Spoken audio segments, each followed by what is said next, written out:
ভদ্রতার দিক দিয়ে মুশফিকুর রহিম কেন এক কদম এগিয়ে তার প্রমাণ পাওয়া গেল আরো একবার। মাঝে মাঝে চুপ থেকেও যে অপমানের জবাব দেওয়া যায় সেটি দেখিয়ে দিলেন মিস্টার ডিপেন্ডেবল। পাকিস্তানি অধিনায়কের অখেলোয়াড় সুলভ আচরণের বিপরীতে নীরব ভাষায় অসাধারণভাবে জবাব দিলেন তিনি।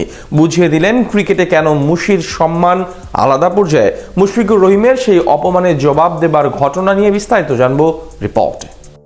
ক্রিকেট মাঠে ভদ্র আচরণের জন্য বরাবরই একটু বাড়তি আলোচনায় থাকেন মুশফিকুর রহিম। ভদ্রতা, নমনীয়তা এবং তার নৈতিকতার কারণে বাইরের দেশের ক্রিকেটাররাও তাকে সম্মান করেন। বিশেষ করে পাকিস্তানের সব লিজেন্ডারি ক্রিকেটারদের কাছ থেকেও শ্রদ্ধা আদায় করে নেন মিস্টার ডিপেন্ডেবল। তবে এবার পাকিস্তানের বর্তমান অধিনায়ক শান মাসুদ অনেকটা পায়ে পাড়া দিয়ে যেন মুশির সাথে তর্ক করতে এসেছিলেন খেলার মাঝে। সেখানে ভদ্রতা ও নমনীয়তার অসাধারণ উদাহরণ দিয়ে শান মাসুদকে ইগনোর করে জবাব দিয়ে দিলেন মুশফিকুর রহিম। এমনিতেই বাংলাদেশের সামনে ব্যাট বলে এই সিরিজে তেমন পাত্তা পাচ্ছে না পাকিস্তান দল। মিরপুর টেস্টে পুরোপুরি বিপর্যস্ত হওয়ার পর সিলেটেও বেগতিক অবস্থা পাকিস্তানের। এমন পরিস্থিতির মাঝে একেবারে কোণঠাসা হয়ে আছে তারা। তাছাড়া আজ সারাদিন তাদের বোলারদের কঠিন ধৈর্যের পরীক্ষা নিয়েছেন মুশফিকুর রহিম। শেষে তাকে আউট করতে না পেরে অনেকটা অখেলোয়াড় সুলভ আচরণ করলেন পাকিস্তানের অধিনায়ক শান মাসুদ। কয়েকবার মুশির দিকে এগিয়ে যান তিনি। বিপরীতে টাইগার ব্যাটার কোনো প্রকার কথা না বলে ভদ্রতা দেখিয়ে তাকে জবাব দিয়ে দেন নৈতিকতার মাধ্যমে।